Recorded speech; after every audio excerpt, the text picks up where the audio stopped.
Howdy do, goody two shoes, guide sorcery speaking, and wow, I really got stitched up, didn't I? So for those of you who attended my last stream, or probably you've seen the probably watched the data mine reaction video before you watched this, but I'm planning on posting the data reaction video after I post this, because like this provides some necessary context to what is going on. um Excuse me. So I mentioned during my stream and during my data mine reactions that, oh, it seems like we don't have any music right now, but it turns out that that these data mines, like it's a lot of data mines, and understandably so. They might not necessarily. It was simply I didn't see the fact that the background music for the Alola Champion Stadium was in fact there. I did not see that. My bad. So if you watch the video, you notice me saying, oh, it seems we don't have any music. Don't pay attention to me. We have music. We have a lot of music. It startled me, the fact that we actually had Alola Champion Stadium instead of Hoenn Champion Stadium. Because we now have, like, pretty much all, if not almost all, the ingredients for Hoenn Champion Stadium, you know? We have all of the Elite Four, we have Steven, we have Wallace. Granted, not Champion Wallace, but, you know, Gym Leader Wallace. Like, that didn't stop them from using Gym Leader Blue as for Kanto Champion Stadium, right? I'm very curious to see, now that they have Fire Red, Leaf Green, Blue, if they'll start using him instead of, you know, Gym Leader Blue. But beside the point, so naturally, with a new Champion Stadium, we have new music. By the way, chat's not here right now. I don't want to go live again. I don't want to. I feel like one time for today is enough. But I'm going to. It did give me an opportunity to go back and listen to all of the Sun and Moon, to the Elite Four music from Sun and Moon, to some of the tracks that I think might be relevant. Some of these tracks might reference. And I also the Pokemon League theme from Alola. So that's what I'm suspecting they might do. If I don't get the reference, of course, like, let me know in the comments if, you know, there's something you notice, there's like a part of the music that you think is really cool or references something specific that you think I should pay attention to. Let me know down in the comments nicely, please. Without further ado, let's start with Explore Alola Champion Stadium. For this one, I'm expecting, I think, the Pokemon League theme atop Mount Lanakila, I think it was.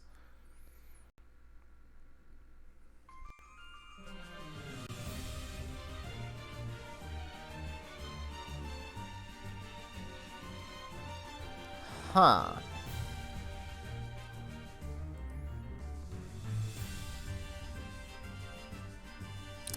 That's definitely not what I was expecting. Let me scroll down and see what the comments say.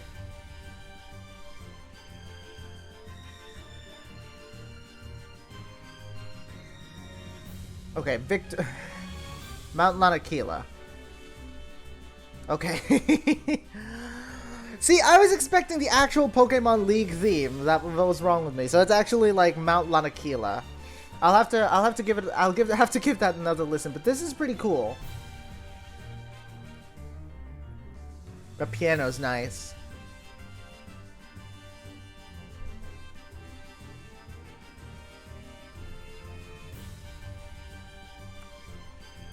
It almost does sound like something out of a fantasy game, doesn't it? Or a fantasy film.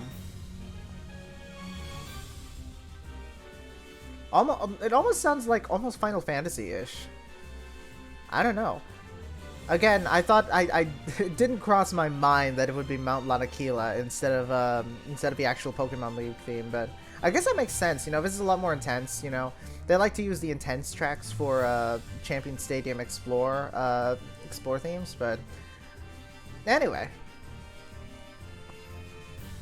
Especially like considering this one really feels like it has a march beat, yeah, with a snare and on the like heavy brass sections there, but the strings there with the strings there with the brass over it, like that, it really feels very Final Fantasy-ish.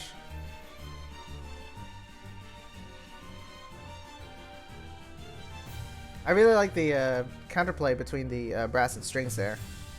And the piano there is just, like, really cool.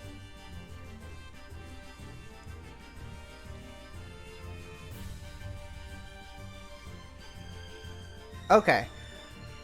Mea culpa, I thought it was going to be the actual Pokemon League theme, so... It's a good thing I scrolled down and checked the comments before I went like, yeah, what is this? Goodness knows everyone would have gotten on my butt about that. Alright. It sounds cool. It sounds cool.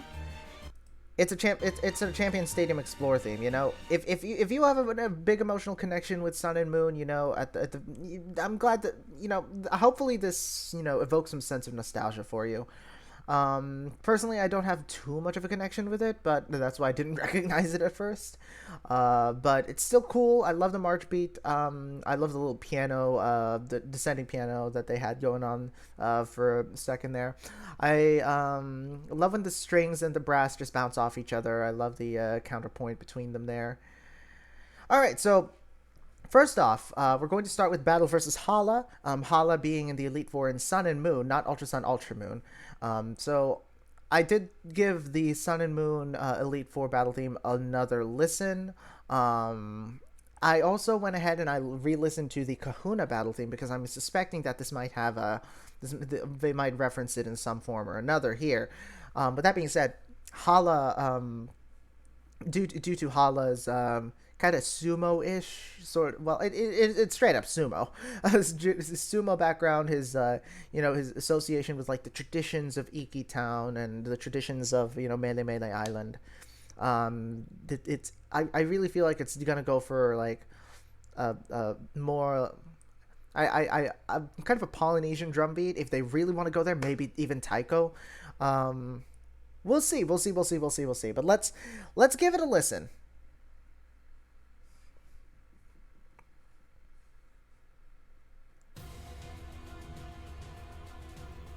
Okay. Yep. That's interesting. Yeah, very percussive, very percussive.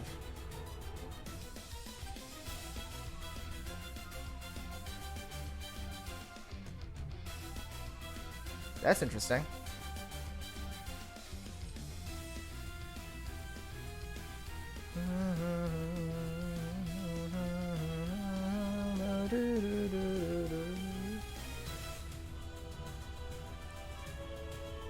Yes. Okay, cool. That's a cool addition.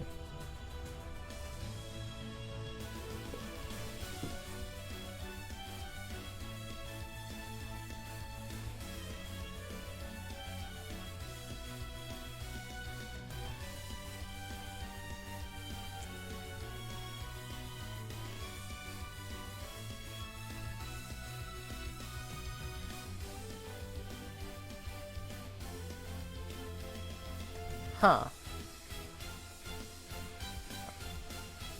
You know, upon listening, I probably should have listened to Iki Town as well.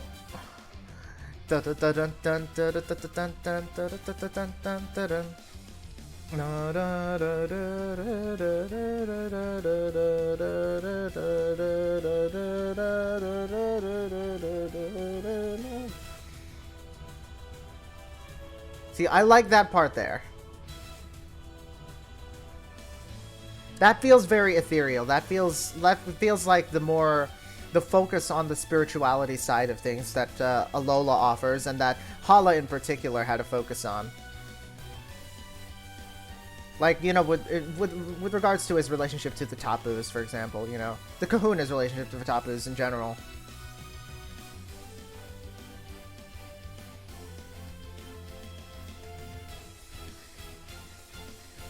And it is interesting that they are drawn, like, the drum beat does remind me, like, in some portions of Bruno and Marshall's theme, which is fitting enough because Hala is you know, has a fighting type specialist, despite Masters giving him an ice type for some reason. I mean, it's ice fighting. It was just like, you know, they wanted to make it ice, I guess, but that right there has to be my favorite part. It feels very ethereal, very, very, like, very not just ethereal, but like it feels like a gathering, like the, you know, like the festival at Iki Town. That's what it reminds me of, like a group of people coming together and like, you know, it's just the drums and the choir together are such a really good combination, and the way that they not contradict each other, but like they juxtapose each other in the best of ways. I'm not sure about this original melody. If it's referencing something, it's not popping into my head.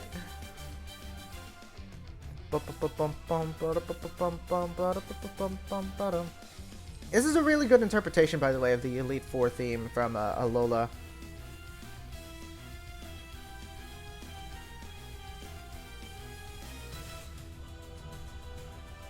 They juxtapose each other really, really, really well, don't you think?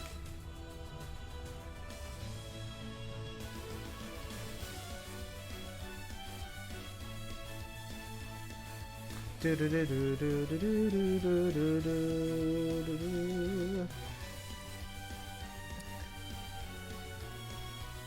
almost Galar-ish, honestly, that melody, but okay, it's pretty cool. I'm not that. I'm not completely impressed, but like it's still got a lot of cool elements about it. Still really, really, really, really neat. It really helps to emphasize like Hala's beliefs and Hala's you know the his tendency towards the traditions of Alola, right? We did eventually get like the really I wouldn't call it maybe Polynesian or Japanese drum beats. I couldn't tell from first listen, but it did sound very it did give that traditional feel that you needed. I really love the juxtaposition between the choir and the and at least it sounded like a choir and the drums there. If it's referencing anything other than the Pokemon Sun and Moon Elite Four theme, it completely flew over my head. But yeah, another thing that I really feel like I totally should have listened to before entering this video. I was just in such a hurry. I really feel like maybe I should have listened to the like observatory theme. I don't remember what it's called. Like the oh my gosh. It's one of the like on the highest on one of the higher mountains of Alola, but it's the one that Molayne has on because I feel I'm starting to wonder if maybe Molayne's theme might reference that. In addition to the not tradition, I've used tradition too many times now. In addition to Alola's Elite Four theme. So anyway, the next one's gonna be like I mentioned. The next song is for Molayne. Oh my gosh, I am like all over the place today. Molayne, who is the he works at observatory. He's very he is a tinkerer, much like Sophocles. So maybe we might have some techno influence in here. Maybe something like very synthesized, to reflect his love for space, since he does run the observatory. And what was Sophocles? I don't remember. Look, Sun and Moon was not my favorite game. I'm not gonna lie to y'all. I love the region. It's like I would definitely like visit there. I would definitely vacation there. But let's just give it a listen before I dig myself even deeper. Yeah. Okay. So there's a bit of a techno. Yeah. There's a bit of a techno influence here.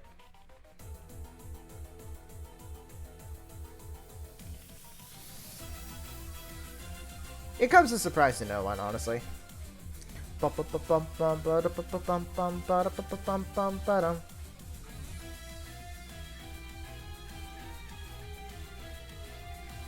Ooh, I like the echo there from the lower voices.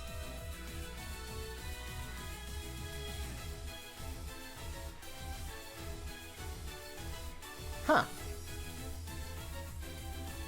Well, that's an interesting take on the breakdown that they usually have.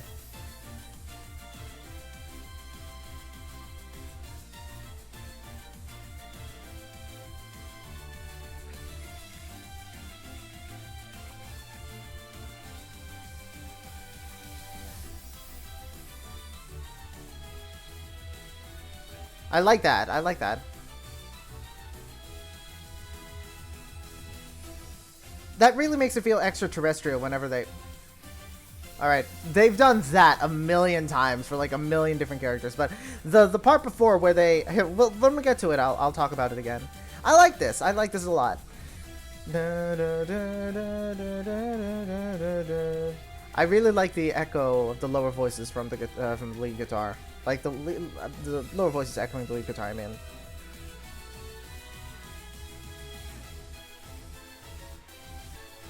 This has got to be referencing the observatory. I gotta re-listen to the observatory theme. I'll do that in a second, actually.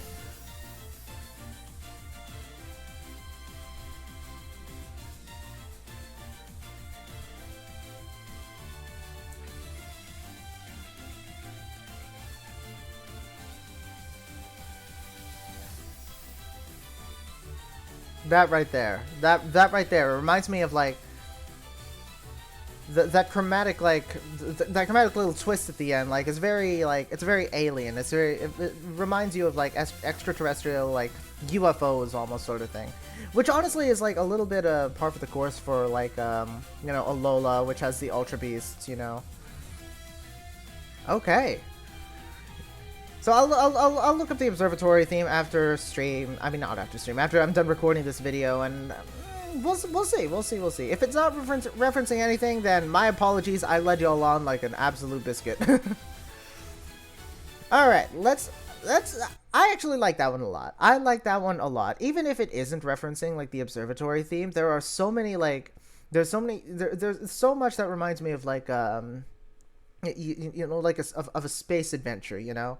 Getting to getting to look at the stars with like all this advanced technology, and even like possibly like ponder what's beyond there, you know. Really reflects Molayne's love for you know, the observatory in general. All right, with that being said, let's go on, and next up is battle versus Olivia.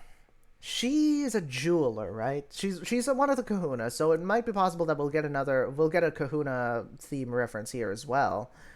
I mean, we didn't really get, at least not to my knowledge, not one that I noticed. We didn't get really too much of a reference to it when we listened to Hala's theme. But Olivia, she's a jeweler. What else do I know about her? She's a jeweler.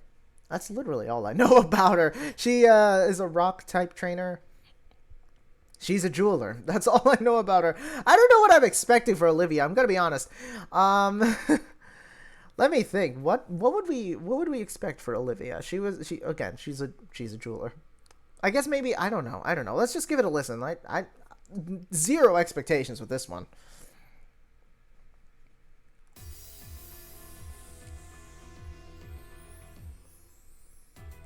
Actually, that makes a lot of sense for them to go with the sparkling effect there, and with the piano, with the chimes.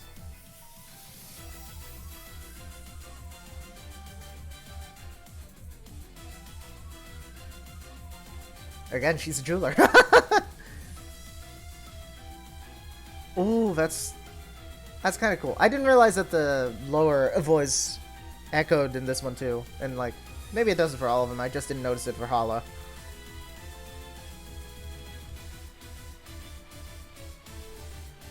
You know what? I like that.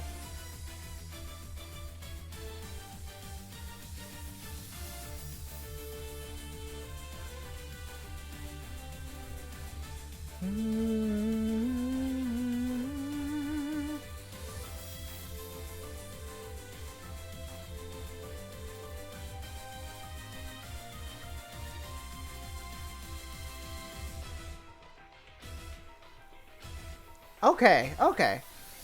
There's a lot going on here that really, like, I really do like it. I'm just not sure how to explain it. Is what I'm struggling with right now. I like how it's the main instrument here playing the melody is like has a higher pitch, and it reminds you of crystals, right? But in a similar way that Lorelai's theme kind of gives you that idea of icicles. This is very much, it reminds you of crystals, but then this part right here,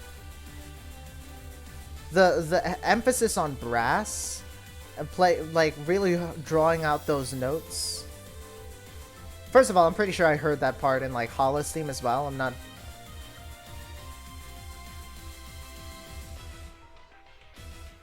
And of course, there's the, like, the little percussion there that kind of...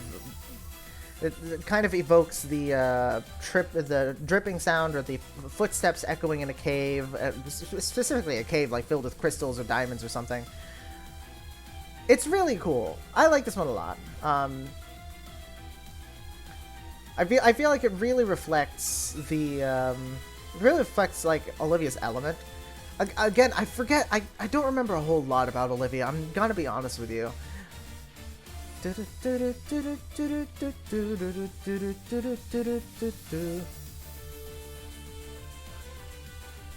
See, just the way they set that up there makes it really feel like the scale and grandeur of a mountain, right? And then reflecting like the beauties within, the crystals, the diamonds, the gems. A friend of mine just followed me and it completely interrupted the video, but anyway. That's cool. I like that a lot. That's really, really cool. It's a nice way to, like, you know, it's very easy. If you're going to Crystal route, it's very easy to slip into something like what Lorelei has, you know, and very icicle based, right? But instead, what it does, it ends up going for, you know, it ends up like balancing the. First of all, I'm pretty sure this one referenced the Kahuna theme, but I'll have to go back and listen later. But what it also did was it ended up it struck the balance between like the lightness and the shine of the crystals with the grandeur and scale of a mountain and the you know, the eeriness and the mystery, but also the beauty of like a cave, you know, getting to explore one of those. And you know, especially when it gets really, really quiet, that's when you feel like that's when you feel the you know, cavernousness, if that's a word, of the whole deal. That one's really, really cool. Not sure if I think I like this one the best right now, but it might be just the fact that I just listened to it. Okay, Acerola is gonna be interesting because historically speaking, like, masters with ghost type trainers is kind of hit and miss. Hit with Chantal I absolutely love because it has a very, very Baroque feel to it. Agatha, not so much. I mean, Agatha still does a lot of really good stuff, but just the fact that they really focused on the synth and like the almost like 8-bit, 16-bit sort of sound didn't really work for me. So what I'm expecting with Acerola, I did like when I noticed Acerola was on this track list. I went ahead and I went back to listen to the abandoned Megamart theme that she but she can't talk. You know, that she had her trial in, right? So it would be interesting to see where it goes from here. But I would love to hear some bells. I loved the accordion in, I believe that's an accordion that was in the Megamart. So we'll see. Let's see what we got here.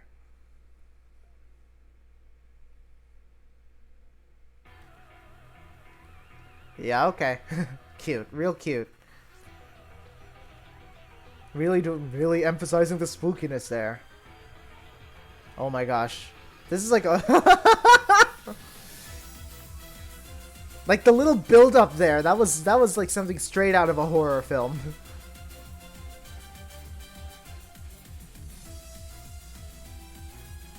Again, I like how it's a higher pitch here. Okay, it's going the synth route. Go figure. Oh wow.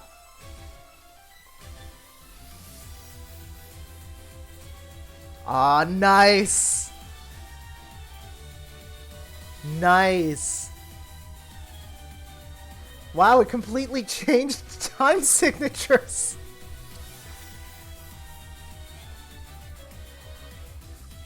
Now that's effective. That's cool. That's cool. That's fun.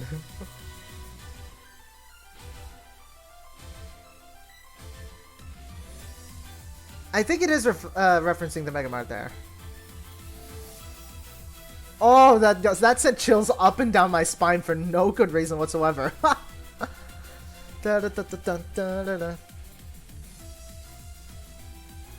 Yeah, it seems that the lower voice does echo. Either way, I'm just a doofus. I didn't even notice.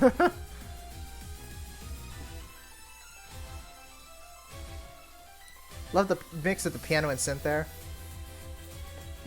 And they're just so it just abruptly changes time signatures till it becomes a ghostly waltz. Oh, that's so cool.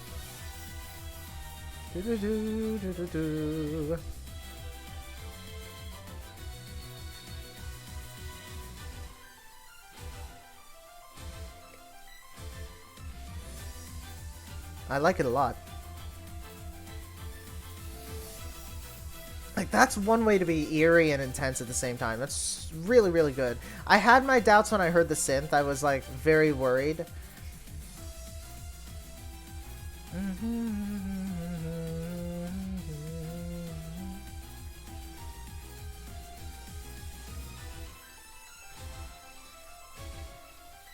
And that chromatic rise there. And there. It's something that Agatha did too, but to a much less effective extent, in my opinion. And the strings there really help, and the orchestra hits there as well. They really help to, like, you know, kind of evoke the ghostly dance, right?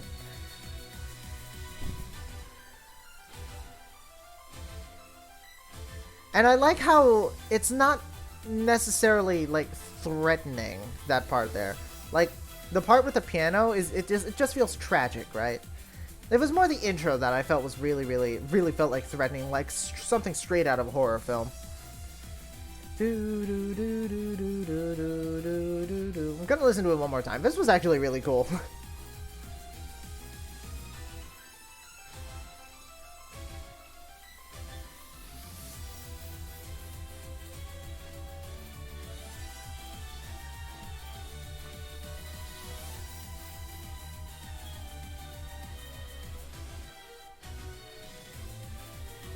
Yeah, I'm fairly certain that is the Megamart.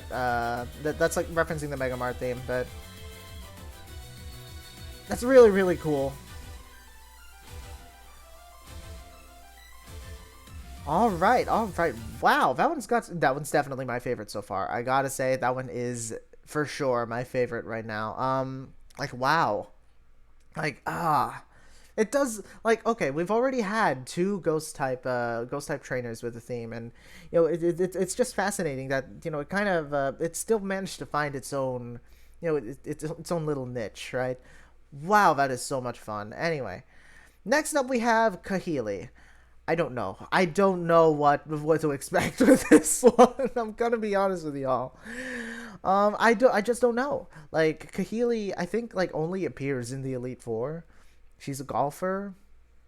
Maybe we can expect something like, you know, Mario Golf, Mario Tennis. I don't know. Let's just hop into it and see what we hear. I have no idea what to expect from this.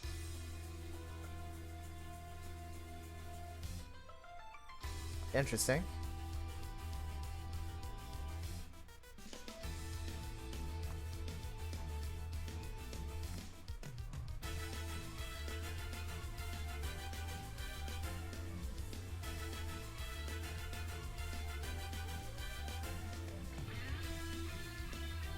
All right.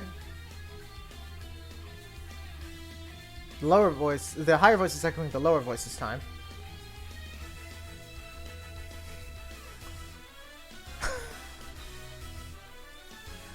Yeah, you know.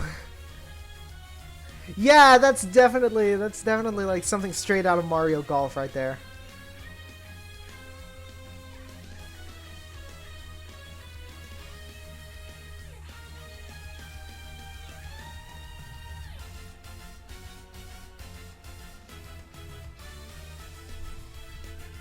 That's definitely something straight out of Mario Golf.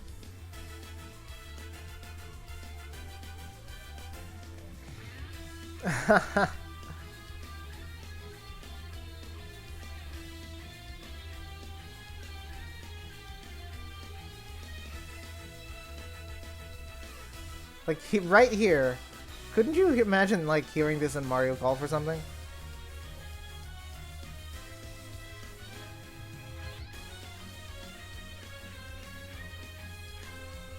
It's interesting. Like I've never, like you never really think of golf as a sport that's so action packed, right?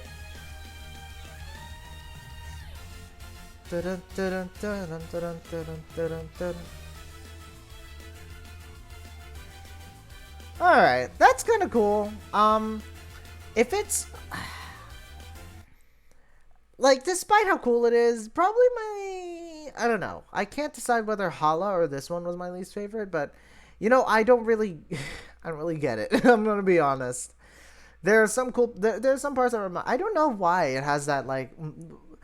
What is it about Mario sports games that have like specifically Mario Tennis and Mario Golf that has a very distinctive feel about the music, like very. I don't know. Still feels very grand, but also like I can't really put my finger on it, but that's what that feels like. This one, it has similar percussion. It has similar like similar melodic patterns. It's got similar chordal patterns, similar instrumentation. When it actually deviates to its original melody. But that being said, I don't know. I don't know. Tell me what you think, Chad, because I mean, in down to the comments, I say Chad because like I'm usually streaming this, but wow, I don't know what to think about that. I'll have to sit on it. My goodness, like, wow, wow. Hmm. All right.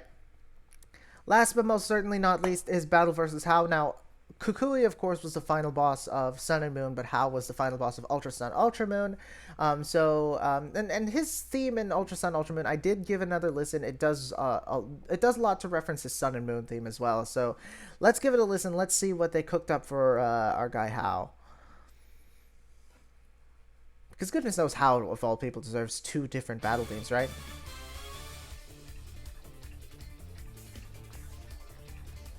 That sounds pretty. That sounds right. Oh.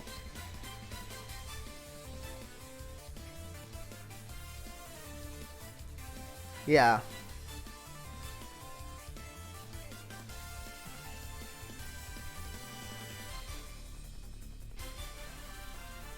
Okay. That's groovy. I will say that is groovy.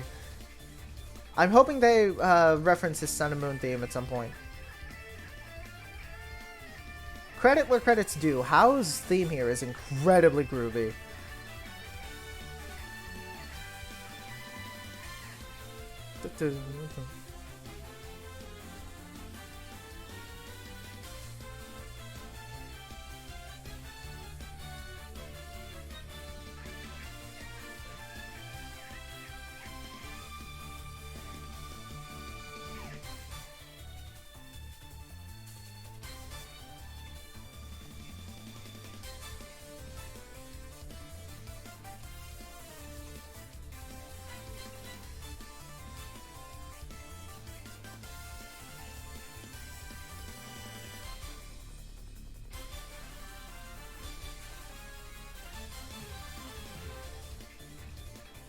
I mean, it's groovy. I gotta give it that. It's a shame that they didn't include that part that referenced his role in Sun and Moon, like his battle theme in Sun and Moon. But uh, it's fine because we already have like a separate theme for How. I mean, not his role in Sun and Moon, but like not Champion How, Rival How, Friend How, if that makes sense. It's a shame that they didn't include that part so much. But it's still good because like this is incredibly groovy. Like, those hits know when to come in and know when to surprise you is what I really like about this. Like, these hits really know how to surprise you. My shirt is, like... The string on my shirt is, like, coming right off. It's annoying me. But anyway. I do like it a lot. It's groovy. It's, like... Yeah, even if I don't have such an emotional attachment.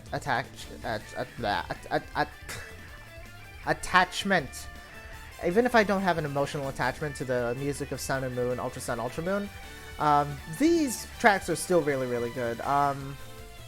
They really help to reflect the character of each one. Some of them more than others, granted. I still think Acerola is my favorite. Alright, How... Calm down for just a second. How. Okay. Yo, How.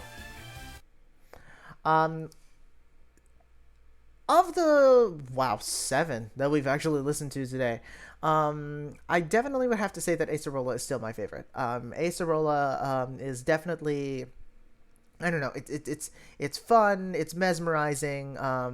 It surprises you in a lot of different ways, and the fact that we've had so many ghost type trainers at this point with battle themes of their own makes it that much more special that it was able to stand out. Secondly, I liked Olivia's a lot. Olivia's really struck a balance between, like, first of all, like, I barely remember who Olivia was, and the all I remembered was the fact that she was a jeweler, and they really played that up. They really played, like, crystals and gems in, like, caverns and stuff, the grandeur of a mountain. They really helped to evoke that image for you with their instrumentation and with their with their choice of with their choice of melody. Um, Again, if it was referencing anything, it completely went over my head. Just want to point that out. Molayne's I like a lot. Probably like my third favorite. Really, really, it has, like, it manages to balance, like, that really, techy theme with that space, which isn't a hard balance to strike. Technology and space and extraterrestrials, they very often go hand in hand, right? It's not a difficult feat to do, but it still does it really well while emphasizing the fact that Molayne is a member of the Elite Four. Kahili and Halas, I didn't dislike them. Obviously, like, I did not dislike them, for sure. But I definitely felt that they were a bit weaker. I liked Hala's a lot. I liked Hala's because it had that traditional, like, you really felt like there was, like, a ceremony, like there was a focus on tradition. There was this focus on spirituality, and Hala's relationship with Tapu Koko, and the festival that he holds in Iki Town. Again, if his theme was referencing anything, went way over my head. Let me know in the comments what you thought. Kahili, other than the fact that it sounded a little bit like a Mario sports game, I really wasn't sure about. Like, it's cool. It's a great theme, great remix. But I think it was one of the weaker ones among the group today, among the group that we listened to, and I apparently have to listen to, like, Alola's entire soundtrack again. Because, like, a lot of these just flew right over my head. But these are still fun. I'm still hyped for Alola Champion Stadium. It's going to be weird for sure, but you know what? I am always down for weird. So you know what? Thank you all so much for watching. If you enjoyed, please leave a like. It really does help me out. And subscribe if you haven't already. Hit that bell icon to get notified when my videos go out, and let me know down in the comments what you think of these new tracks. What do you like Sun and Moon? Do you like Ultra Sun, Ultra Moon? And yeah, like, how do you feel about them? How do you feel about them? Which one is your favorite? And are you hyped for Alola Champion Stadium? And missing Hoenn Champion Stadium. I'm gonna be perfectly honest. I kind of do miss Hoenn Champion Stadium. With that being said, folks, thank you so much for watching. Also, please follow me on Twitch. I play a lot of Pokemon Masters on there, and I do a lot of charity work there as well. With that being said, folks, thank you all so much for watching. Catch you next time. Smell you later.